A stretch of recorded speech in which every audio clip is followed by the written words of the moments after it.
जय हिंद दोस्तों स्वागत है एक बार फिर से आप सभी का आपके अपने यूट्यूब चैनल SRG स्टडी में। फ्रेंड्स, आज की इस वीडियो में हम पढ़ेंगे यूपी बोर्ड क्लास 7th का एग्रीकल्चरल साइंस यानी कि कृषि विज्ञान चैप्टर नंबर 2 है भूक्षरण। तो वीडियो शुरू करने से पहले यदि आप चैनल पर नए हो तो चैनल को सब्सक्राइब कर लीजिएगा। वीडियो अगर पसंद आएगी तो उसको ज़्यादा से ज़्यादा लाइक और शेयर करिएगा। अब हम लोग शुरुआत करेंगे वीडियो की, और वीडियो के अंत तक आप बने रहिएगा। जो भी प्रश्न यहाँ पे कराए जाएंगे अपनी अभ्यास पुस्तिका में आप नोट करते रहिएगा।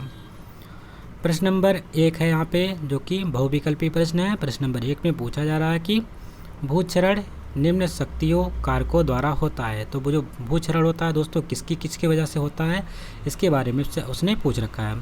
पहला ऑप्शन है वर्षा की वजह से होता है, दूसरा है हवा की वजह से, तीसरा है बर्फ़ की वजह से, या चौथा है हवा की वजह से। यहाँ पे 2 बार ये रिपीट हो गया तो इसको एक बार काट दीजिएगा दोस्तों। तो दोस्तों इसका राइट आंसर हो जाएगा उपरोक्त सभी। जो दोस्तों भूक्षरण होता है वो वर्षा की वजह से होता है, बर्फ़ की वजह से होता है, हवा की वजह से, यानी कि तीनों यहाँ पे जो ऑप्शन दे रखे हैं तीनों ऑप्शन यहाँ पे सही हैं। प्रश्न नंबर 2 है भूक्षरण से तात्पर्य है। तो दोस्तों भूक्षरण क्या होता है इसके बारे में यहाँ पे पूछ रखा है। पहला ऑप्शन है पानी का बहना, दूसरा है बर्फ़ का पिघलना, तीसरा है खेत की जुताई, और चौथा है भूमि के कणों का अपने स्थान से हटना एवं दूसरे स्थान पर इकट्ठा होना ही क्या कहलाता है, भूक्षरण।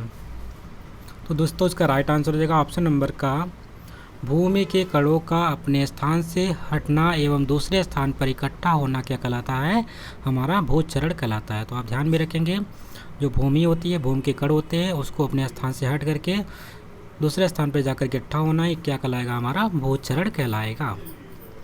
प्रश्न नंबर 3 है वायु भूक्षरण निम्न कारक द्वारा होता है। तो दोस्तों यहाँ पे पूछ रहा है जो वायु भूक्षरण होता है वो किसकी वजह से होता है। पहला ऑप्शन है जल द्वारा, दूसरा ऑप्शन है बर्फ द्वारा, तीसरा ऑप्शन है वायु द्वारा, या चौथा ऑप्शन है गुरुत्वाकर्षण द्वारा। तो आप देख पा रहे होंगे जो वायु भूक्षरण होगा तो कहीं ना कहीं वायु के द्वारा होगा, इसलिए इसका राइट आंसर हो जाएगा ऑप्शन नंबर का वायु द्वारा। प्रश्न नंबर अगला है बीहड़ यानी कि रेवाइन। बीहड़ यानी रेवाइन जो होता है निम्न स्थानों पर पाया जाता है। तो दोस्तों जो बीहड़ होता है इसको हम अलग नाम से जानते हैं, इसको हम बोलते हैं रेवाइन।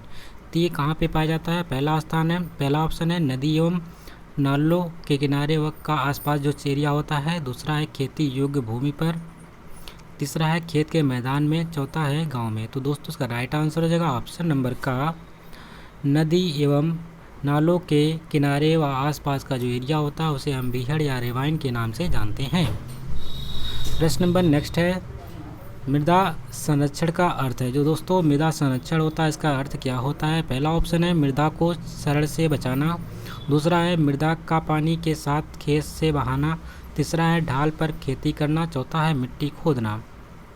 तो दोस्तों इसका राइट आंसर हो जाएगा ऑप्शन नंबर का मृदा क्षरण का अर्थ होता है मृदा को क्षरण से बचाना, यानी कि मिट्टी के कटाव को बचाना ही क्या कहलाता है, हमारा मृदा संरक्षण कहलाता है। जो कि आपको पता है कि वायु के द्वारा, जल वर्षा के जल के द्वारा, बर्फ के द्वारा आदि के द्वारा ये इसका क्षरण होता है। प्रश्न नंबर 2 है, यहाँ पे पूछ रहा है कि निम्नलिखित कथनों में सही के सामने सही और गलत के सामने गलत का निशान लगाएं। इसमें से पहला पॉइंट है, पहला कथन दे रखा है भूक्षरण का अर्थ है मिट्टी को खोदकर अन्य जगह पे ले जाना। तो दोस्तों यहाँ पे पूछ रहा है जो मिट्टी का यानी एक स्थान से दूसरे स्थान तक जाना, उसके कणों का एक स्थान से दूसरे स्थान को जाना क्या कहलाता है, भूक्षरण कहलाता है। तो ये बात बिल्कुल सही है।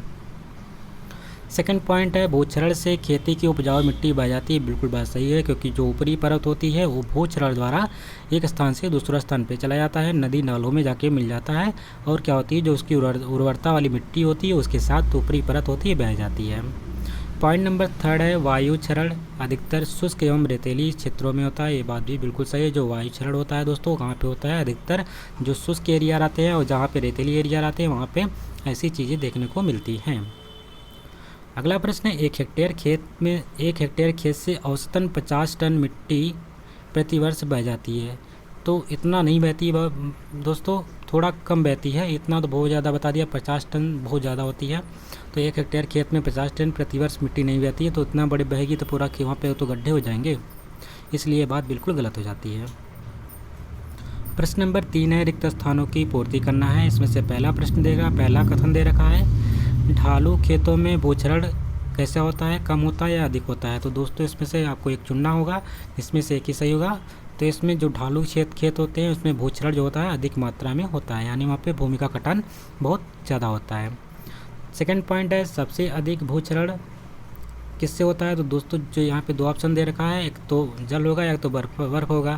तो इसका राइट आंसर हो जाएगा, सबसे अधिक जो भूक्षरण होता है वो जल से होता है। तीसरा पॉइंट है, त्वरित क्षरण खाली स्थान द्वारा होता है। तो त्वरित क्षरण जो होता है या तो प्रकृति होता है या मानव निर्मित होता है। तो दोस्तों इसको कह सकते हैं, जो हमारा त्वरित क्षरण होता है वो मानव द्वारा होता है। पॉइंट नंबर 4 है, भूस्खलन, इसको हम लैंडस्लाइड के नाम से जानते हैं इंग्लिश में। 21 स्थानों पर होता है। तो दोस्तों पहला स्थान यहाँ पे पहला ऑप्शन दे रखा है पहाड़ी, दूसरा है मैदानी। तो इसका राइट आंसर हो जाएगा, जो भूस्खलन होता है, लैंडस्लाइड होता है, पहाड़ी क्षेत्रों में देखने को मिलता है। अगला है, मृदा सतह की 1 इंच ऊपरी परत बनाने में पृथ्वी को लगभग कितने वर्ष लगते हैं। तो दोस्तों अगर मृदा की जो सतह की 1 इंच की ऊपरी परत बनाने में लगभग 300 से लेकर के 100 वर्ष, यानी कि 300 से लेकर 100 वर्ष लगभग लग जाते हैं।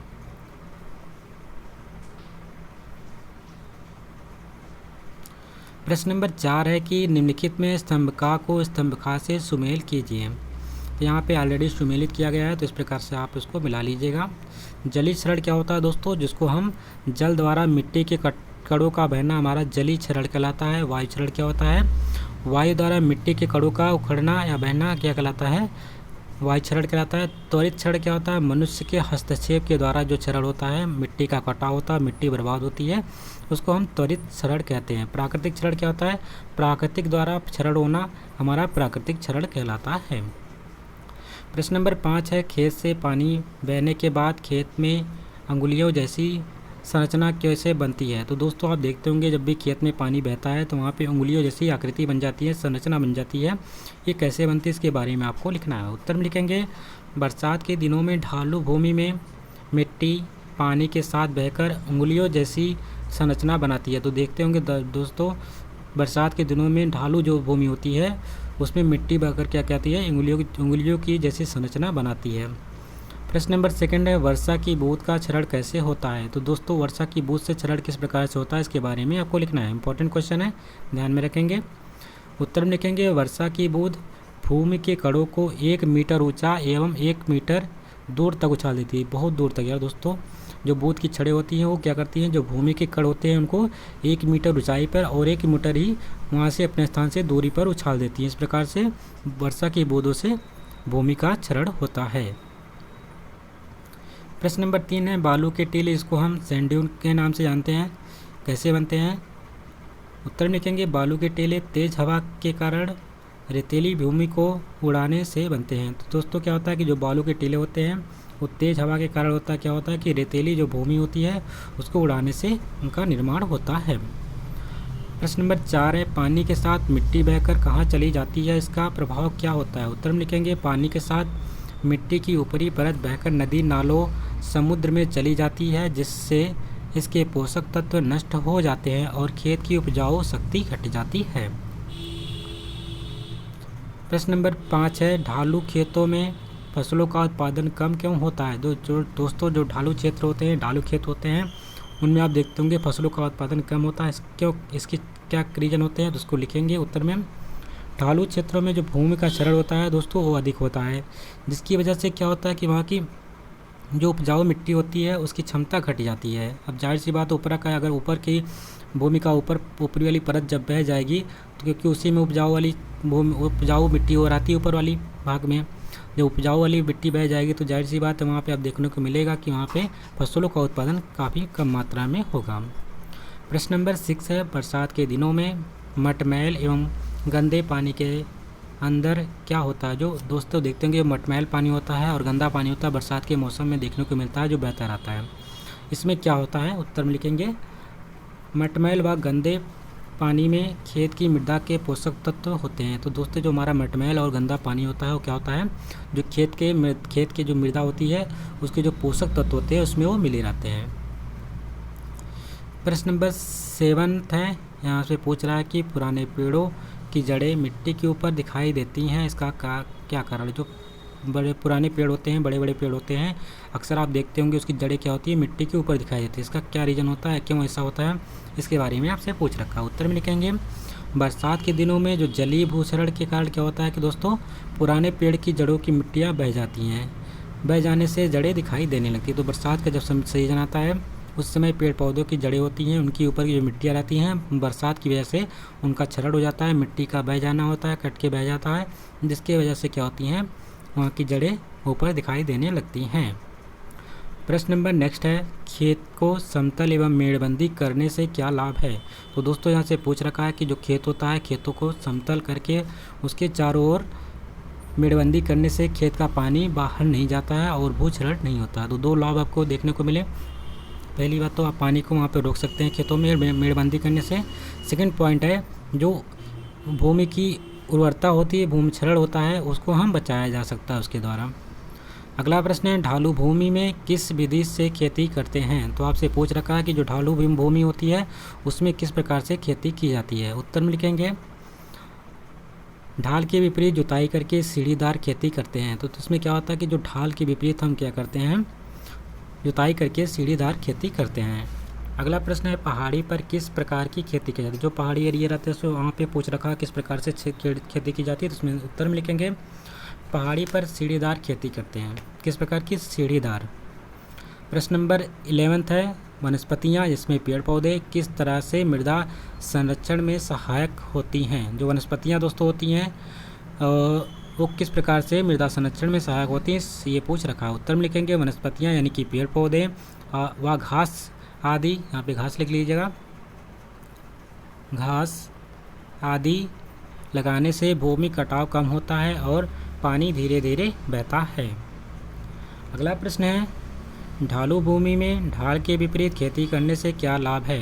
दोस्तों जहाँ पे ढालू भूमि रहती है वहाँ पे अगर हम ढाल की विपरीत खेती करते हैं तो उससे हमारा क्या लाभ होता है, इसके बारे में पूछ रखा। उत्तर में लिखेंगे मृदा संरक्षण हेतु कृषि कार्य जैसे जुताई, गुड़ाई, बुआई सदैव ढाल के विपरीत दिशा में करते हैं, जिससे पानी खेतों में रुक जाती है और खेती करने में आसानी होती है। इससे क्या होता है दोस्तों, अगर इस प्रकार से हम खेती करेंगे तो मृदा का संरक्षण होगा, जिसमें हम जुताई, गुड़ाई, बुआई सदैव क्या करेंगे, ढाल के विपरीत करेंगे और इसमें पानी रुकेगी और हमारा मृदा का संरक्षण भी होगा, यानी मृदा कटाव भी रुकेगा, मृदा अपरदन भी रुकेगा।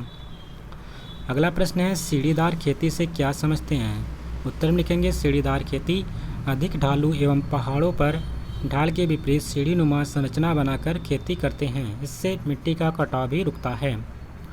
अगला प्रश्न है, पशुओं द्वारा अनियमित चराई करने से मृदा संरक्षण पर क्या प्रभाव पड़ता है। दोस्तों किसी एरिया में अगर हम पशुओं द्वारा अनियमित चराई करवाते हैं तो उस पर मृदा संरक्षण पर क्या प्रभाव पड़ता है, इसके बारे में आपसे पूछ रखा है। उत्तर में लिखेंगे पशुओं द्वारा अनियमित चराई से मृदा संरक्षण पर बुरा प्रभाव पड़ता है। पशुओं के खुर जो होते हैं, जिनके पैर होते हैं, पैर को नीचे वाला हिस्सा होता है उसको हम खुर बोलते हैं।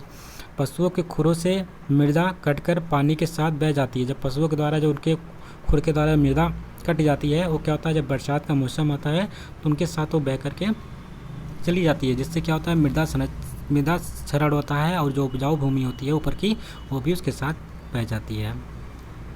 प्रश्न नंबर नेक्स्ट है, खेत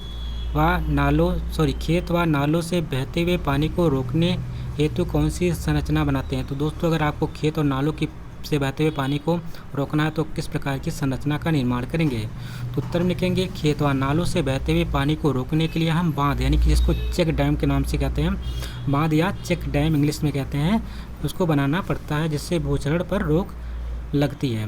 तो आप क्या करेंगे, बांध बनाएंगे छोटे छोटे, जिसको चेक डैम कहते हैं। इस प्रकार से आप उस पानी को रोक पाएंगे। अगला प्रश्न है, भूक्षरण की परिभाषा दीजिए। भूक्षरण क्या होता है दोस्तों, और आपसे पूछ रखा है कि जलीय भूक्षरण के प्रकार का वर्णन कीजिए। जो जलीय भूक्षरण होते हैं उसके प्रकारों का वर्णन करना है। तो उत्तर में लिखेंगे भूक्षरण की परिभाषा, भूमि के कणों का अपने मूल स्थान से हटकर दूसरे स्थान पर एकत्र होने की क्रिया को भूक्षरण कहते हैं। जो भूमि के मूल कण होते हैं दोस्तों, अपने स्थान से मूल स्थान से हटकर किसी दूसरे स्थान पर एकत्रित होते हैं, तो इससे क्रिया को हम क्या कहते हैं, भूक्षरण या मृदा अपरदन कहते हैं। बरसात में जल के द्वारा होने वाले भूक्षरण को जलीय भूक्षरण कहते हैं।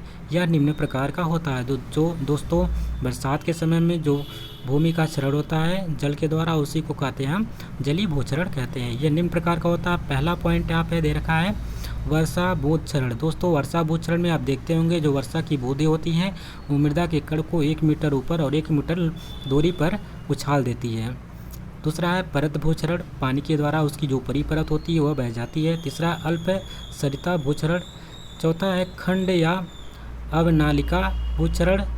पाँचवा है बीहड़ भूक्षरण। छठा है नदी तट भूक्षरण। सातवां है समुद्र तट भूक्षरण।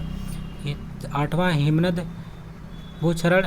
नौवां है भूस्खलन भूक्षरण, जो पहाड़ों पर चट्टानों के खिसकने से होता है जिससे नीचे के खेत, सड़कें व बस्तियां दब जाती हैं। प्रश्न नंबर 7 है वायुक्षरण से आप क्या समझते हैं, इसका वर्णन कीजिए। उत्तर में लिखेंगे वायुक्षरण। जब भूमि का कटाव वायु द्वारा होता है तो इसे वायु भूक्षरण कहते हैं। यह कम वर्षा व शुष्क जलवायु प्रदेशों में होता है जहां आमतौर पर तेज हवाएं चलती हैं और भूमि पर वनस्पतियों का आवरण नहीं होता। ऐसी स्थिति में मृदा के छोटे छोटे कण हवा के साथ अपने स्थान से हटकर कई किलोमीटर दूर उड़कर इकट्ठे हो जाते हैं। कभी कभी खेतों में जमा होकर फसलें बर्बाद कर देते हैं। रेतीली भूमि में तेज हवा के कारण कभी कभी बालू के टीले बन जाते हैं जो वायु वेग के कारण एक स्थान से दूसरे स्थान पर स्थानांतरित होते रहते हैं। इसको ही हम कहते हैं वायु भूक्षरण। प्रश्न नंबर 8 है प्राकृतिक एवं त्वरित भूक्षरण उदाहरण सहित समझाएं। दोस्तों प्राकृतिक भूक्षरण क्या होता है और त्वरित भूक्षरण क्या होता है, इसको आप उदाहरण सहित समझाना है। पहला पॉइंट हम देखेंगे प्राकृतिक भूक्षरण। प्राकृतिक भूक्षरण में अगर देखते हैं तो प्राकृतिक भूक्षरण प्रकृति द्वारा होता है। इसकी गति धीमी व विनाश रहित होती है। इसमें जितनी मिट्टी बहती है उतना ही कटाव होता है जिससे संतुलन बना रहता है। इससे भूपटल पर पठार, मैदान, घाटियाँ व विभिन्न प्रकार की मिट्टियाँ बनती हैं। दोस्तों इस प्रकार से आपने देखा प्राकृतिक भूक्षरण क्या होते हैं। सेकंड हम देखेंगे त्वरित भूक्षरण। त्वरित भूक्षरण की बात करते हैं तो इसमें चारागाहों में उगी घास को अनियमित चराई, वनों की अंधाधुंध कटाई, भू सतह पर स्थित वनस्पतियाँ नष्ट हो जाती हैं जिसके कारण त्वरित भूक्षरण होता है। मानव इसके लिए उत्तरदायी है। तो त्वरित भूक्षरण किसकी वजह से होता है, मनुष्य की वजह से होता है। मनुष्य के हस्तक्षेप की वजह से होता है। और इसमें क्या होता है जो चारागाहों की उगी हुई घासें होती हैं उसकी अनियमित चराई कराते हैं, वनों की हम अंधाधुंध कटाई करवा रहे हैं आदि से की जो भू सतह की स्थिति होती है वो वनस्पतियाँ जो होती हैं नष्ट हो जाती हैं जिसके कारण क्या होता है त्वरित भूक्षरण होता है। और इसे मानव के लिए इसके लिए कौन सा जिम्मेदार है, मानव जिम्मेदार है।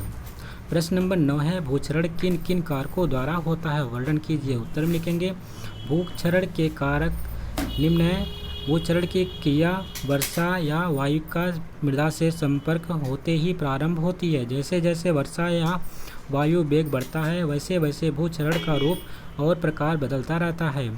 भूक्षरण मुख्य रूप से 2 कारकों द्वारा होता है। जल एवं वायु के द्वारा होने वाले भूक्षरण को क्रमशः जलीय भूक्षरण एवं वायु द्वारा होने वाले को वायु भूक्षरण कहते हैं। प्रश्न नंबर 10 है भूक्षरण से होने वाली हानियों का वर्णन कीजिए। तो दोस्तों भूक्षरण से कौन कौन सी हानियाँ होती हैं उसके बारे में आपको लिखना है। उत्तर में लिखेंगे भूक्षरण से हानियाँ। पहला पॉइंट है नदी नालों व समुद्र में मिट्टी जमा होने से वे उथले हो रहे हैं। दोस्तों भूक्षरण से क्या हो रहा है कि जो नदी नाले होते हैं उनमें मिट्टी जमा हो रहा है जिससे क्या हो रहे हैं उथले हो रहे हैं, यानी वो जो गहराई थी वो कम होती जा रही है। दूसरा पॉइंट है इससे भूमि की अधिकांश भूभाग डूबने का खतरा उत्पन्न हो गया। इससे क्या होगा पृथ्वी के जो अधिकांश भूभाग है वो डूबने का खतरा उत्पन्न हो गया है। तीसरा पॉइंट है बाढ़ एवं पर्यावरण समस्याएं बढ़ती जा रही हैं। जब जाहिर सी बात जब उथले हो रहे हैं तो बाढ़ आएगी तो अपने एरिया के जो उसके आसपास के एरिया है उसको डुबो देगी और पर्यावरण की समस्या भी देखने को मिलेगी। पॉइंट नंबर 4 है धन, जन और स्वास्थ्य की हानि हो रही है। पॉइंट नंबर 5 है भूक्षरण के कारण पृथ्वी की उर्वरा शक्ति एवं उत्पादन क्षमता घट रही है जो देश की अर्थव्यवस्था कमज़ोर कर रही है। तो ये सबसे महत्वपूर्ण कारण ये हो गया कि भूमि के कारण जो पृथ्वी की उर्वरा शक्ति है वो घट रही है जिससे क्या होता है उत्पादन क्षमता भी घट रहा है और देश की अर्थव्यवस्था भी कमज़ोर पड़ रही है इसकी वजह से।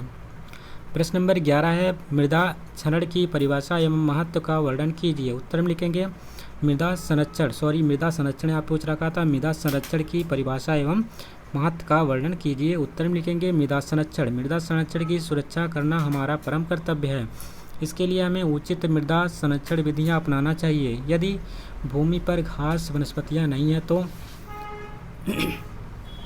भूमि क्षरण अधिक होता है, जिससे नदी नालों में मिट्टी जमा होने से उनकी जल धारण क्षमता घटती है और बाढ़ का कारण बनती है। मृदा कटाव रोकने की प्रक्रिया को ही मृदा क्षरण कहते हैं। दोस्तों, मृदा क्षरण का आप समझे किस प्रकार से होता है। हमारा कर्तव्य क्या है कि मृदा संरक्षण किया जाना चाहिए। इसके लिए हमें क्या करना है, उचित संरक्षण विधियाँ जो है उसको अपनानी चाहिए। इसमें भूमि के ऊपर हमें क्या है, घास वनस्पतियाँ नहीं है तो हमें क्या करना है, तो भूक्षरण वहाँ पे अधिक होगा। इसलिए हमें अधिक से अधिक मात्रा में वनस्पतियाँ यानी कि वनों को, पेड़ पौधों को लगाना चाहिए, जिससे वनस्पतियाँ होंगी और वहाँ पे भूमि का संरक्षण हो सकेगा। अगर ऐसा नहीं होता तो नदी नालों में आप देख पा रहे हो जमा पानी का धारण करने की क्षमता होती है वो भी घट जाती है। अगर भूमि क्षरण कम होगा, संरक्षण कम होगा तो क्या होगा कि हम वहाँ पे जो नदी नाले होंगे उसमें पानी धारण करने की क्षमता भी बढ़ जाएगी और मृदा कटाव रोकने की प्रक्रिया हमारा क्या कहलाएगा, संरक्षण कहलाएगा। इसी के साथ ये चैप्टर कंप्लीट होता है। आशा करते हैं आपको वीडियो पसंद आई होगी। यदि वीडियो अच्छी लगी इसको लाइक करिएगा, शेयर करिएगा और चैनल पे नए हैं तो चैनल को सब्सक्राइब कर लीजिएगा। मिलते हैं एक नए वीडियो में, तब तक के लिए नमस्कार, जय हिंद।